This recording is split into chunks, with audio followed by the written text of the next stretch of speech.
Vortex, can you tell that we're trying to bring back the word candyass? Well,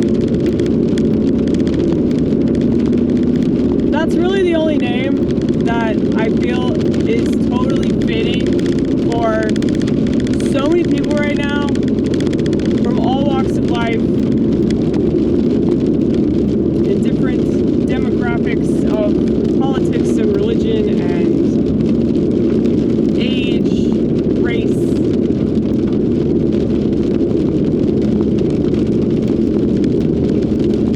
I would say gender, but gender doesn't exist, right? I mean, politically it doesn't. I mean, gender, much like race, has always been politicized. So, that's why I say that. Because they use it for however long they can use it, and then they flip it, and they use it for another reason, you know. But I do find it really funny that a lot of these people, they think they're so fucking smart because they know, oh, well, only male and female. I know that. I thought that was common sense. I guess common sense ain't too common, huh? Don't you love it? Don't you love it when sheep act like they're not fucking sheep?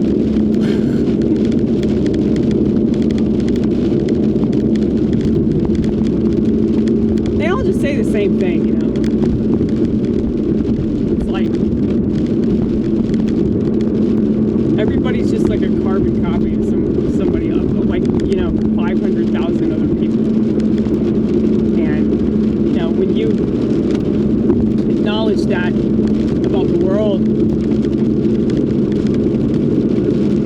you don't really care if people think you're a bitch, you know, because, like, you acknowledge, well, they're a candyass. He's a candyass, she's a candyass. These people are candyasses. They think that their candyassery is better than this other group of candyassery, you know.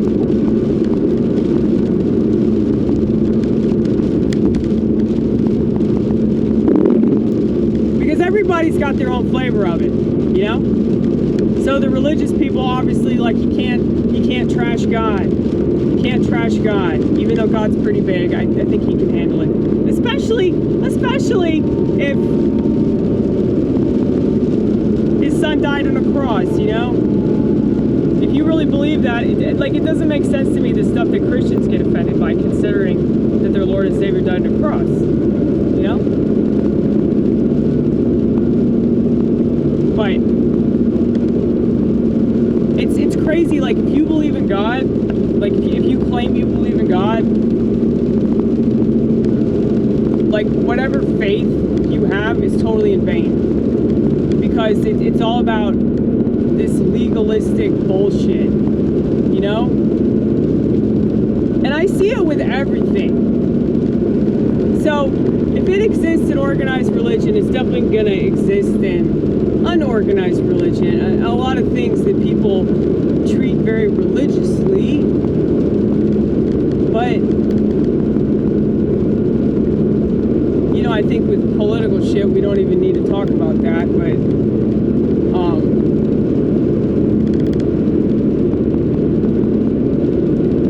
it's like if you question anything, people are so quick to run to the defense of something that's probably indefensible. And I think maybe deep down people know that, which is why they do that. Like, so we've been trained as a culture, we've been trained to do the opposite of what makes sense. So I was thinking about the term tough cookie. What cookie do you want to be tough, dude? Like, cookies are supposed to be soft. You don't want that shit to be hard. Unless you have a big ass glass of milk, you know, and that cookie's got drugs in it or something. You know, that's the only reason to eat it. But, yeah. Nobody wants a hard cookie. Nobody wants to eat that. It's bullshit. So yeah, just shit like that. You know, I might seem like I'm, like, being really petty, but it's like, I'm a comedian, you know, I notice the language. And I think I've always been this way. I've always been, like, really philosophical, so I pay attention to the trends and like how things change and make even less sense than they did before, and everybody just goes along with it, and then they want to act like they're superior because they think they don't go along with it, but they're going along with something. I guarantee it. You can't even question genocide. You can't even question that. Because certain people are a protected class. You can't question anything that they do all because of that. Well, isn't that convenient, huh? Isn't that convenient?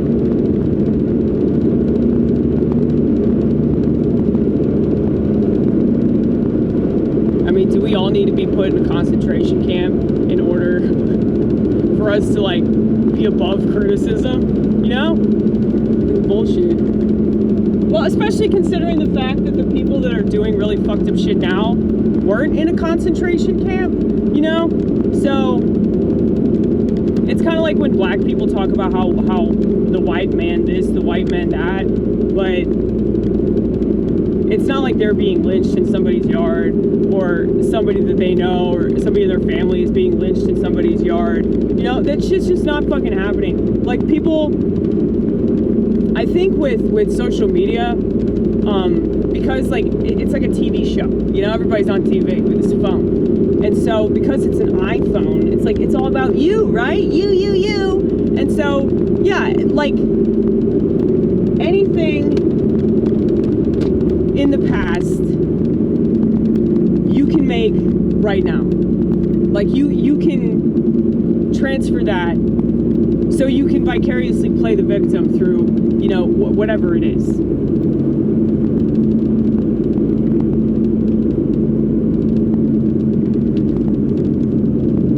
I mean, that's why when that Me Too movement sprang its ugly ass head, its fat, disgusting head, its vagina spewing pus, STD loving head, okay? When that shit happened, it was obvious what was going to entail because of how women are. Like, women are definitely more susceptible to that group think, you know, the group feel, as I call it. Like, oh well, Melissa was raped, and I'm friends with Melissa, so I guess I was raped. You know, like that's how they think. Okay, I don't think that people really get that like a woman's brain is pretty screwy, because she can't wait to jump to the conclusion that something happened to her so that she can be in this perpetual state of wah, nothing is ever fair, you know? And I see that from so many different directions. Like, I see how people have been susceptible to this lie. And if a woman's any good, most of them aren't, but if she is, she'll realize what she has. Like, she'll realize what she's capable of. She'll realize how her body works, you know, shit like that. If I sound cold, it's because I've had to deal with women. So people can say I'm mean, but I don't want anything bad to happen to them. Mainly because I don't think they'll learn from anything anyway, you know? So, people that experience trauma and hardship, it's like if they're a virtuous person, if they're spiritual, they'll be able to see that they're not a victim. They'll be able to take that and utilize it. But that's the thing, women... It goes against our entire victim mentality to do that, you know, because if you look at a situation, you're like, huh, maybe that wasn't about me, maybe that's just because this person's sick, or, you know, whatever the reason is, or maybe I'm taking things a little too seriously, maybe I should cool off a little bit. You know, it's like when you're being told, especially by other women, okay? You're being told by other women, you're being told by celebrities, musicians, actors that you look up to, God knows why, but I've always loved certain musicians, and, you know, they're people I, like, respect somewhat because of their art, but I don't idol worship them. I don't think of them in any kind of, like, special way, all because they make art that I like. What the fuck are you doing, motherfucker?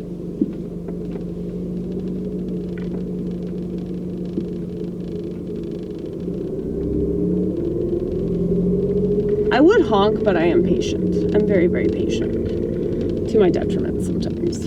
But anyway.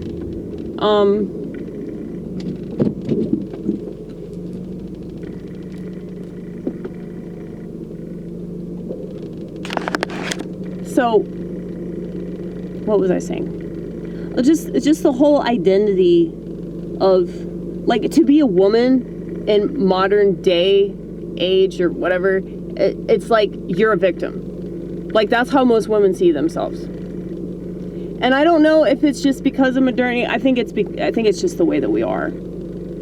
I think that modernity really, really exploits that. You know, beauty standards and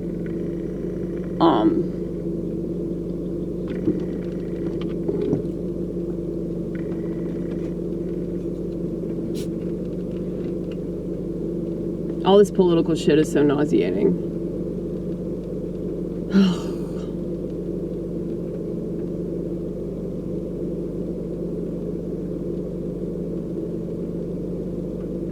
But yeah, it's like women want to get sucked into that, though, because they want to feel like they have a purpose, you know? I think that women are desperate for that validation. They're desperate for that,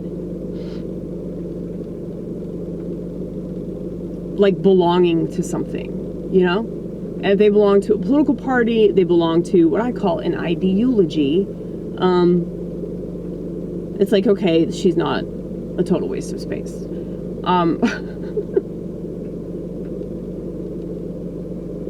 But politics can be pretty invigorating, especially when you think that something's happening, you know?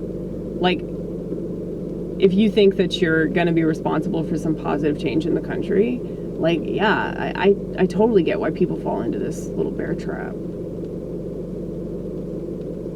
It's really easy to do. But I don't know. I think the reason why I never stuck around in any kind of bear trap is because of my lack of an identity. Like, I don't really have that conflict that a lot of people have because I'm naturally a very conflicted person. So, like, certain parts of my brain are always fighting with other parts of my brain. And, like, the empathy and the narcissism are always, like, arguing back and forth. So I'm lucky for that, though. I'm really lucky for that because, like, at least I'm able to see things from different points of view. And a lot of people can't do that right now.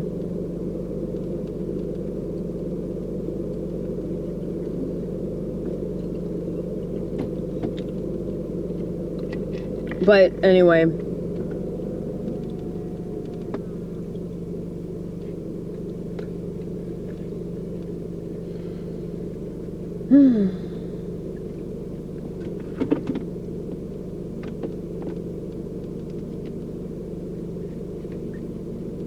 I remember thinking when I was really young that, you know, women were very stupid. And by stupid, I just mean, like, gullible.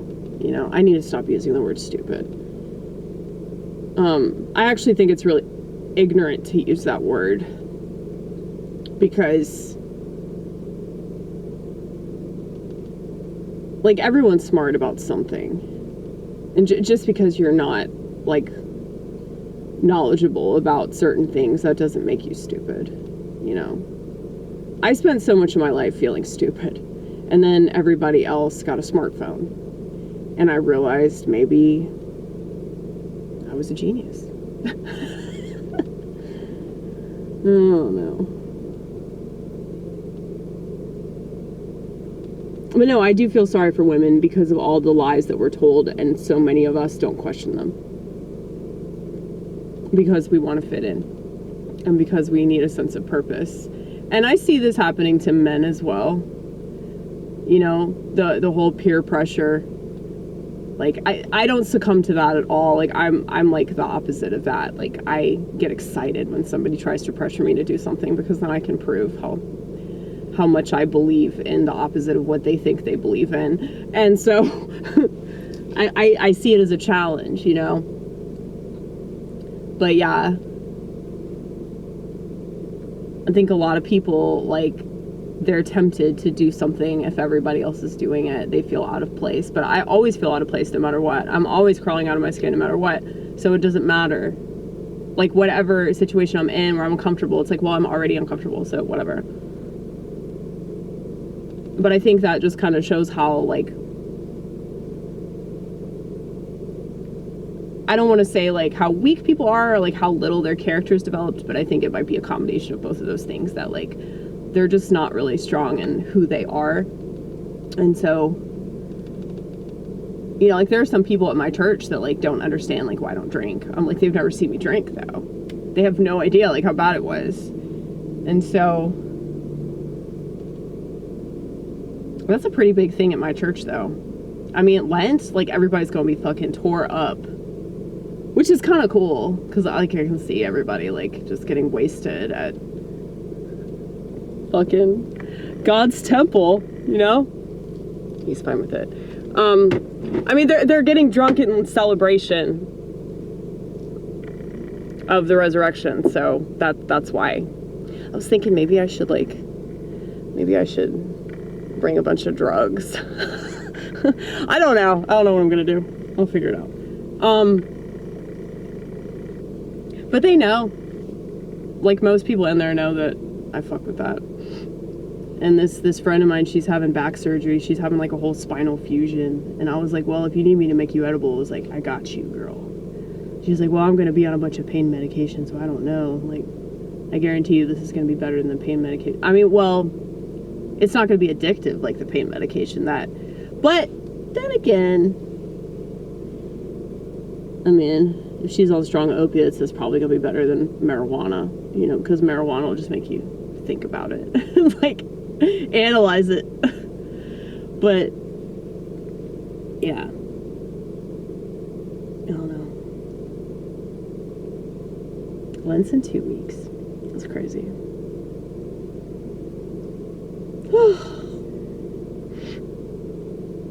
But, anyway, what was I talking about with women and just people in general, like how susceptible they are to what everybody else is doing around them, you know?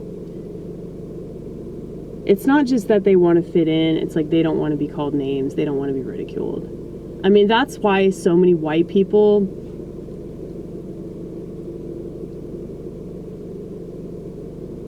feel like they have to suck up to black people. And they go to all these protest rallies. Like, if you look at a lot of these protest rallies, it's mainly white people, okay? They have to prove something. And that's just sad, you know? Like,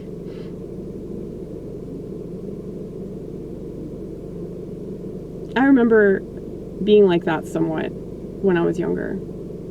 And when I was on social media, like when I was on Facebook and MySpace. Do you remember MySpace? LiveJournal. Like, when I did that stuff, I felt like I had to prove something. But I realized very quickly that it was hazardous to my mental health. And so I just stopped doing it. And everybody else became obsessed with it. You know, like, Facebook expanded. And so it wasn't just for college students. Like, everybody could use it. And that's when I had my little prediction that everybody would have a fucking meltdown in approximately 10 years. And then Donald Trump got elected and everybody had a fucking meltdown. And so I'm not laughing about that, but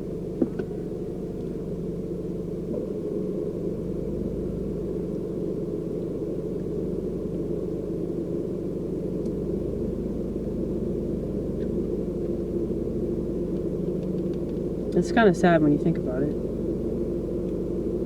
How, like, they all chose to be crazy without even realizing it.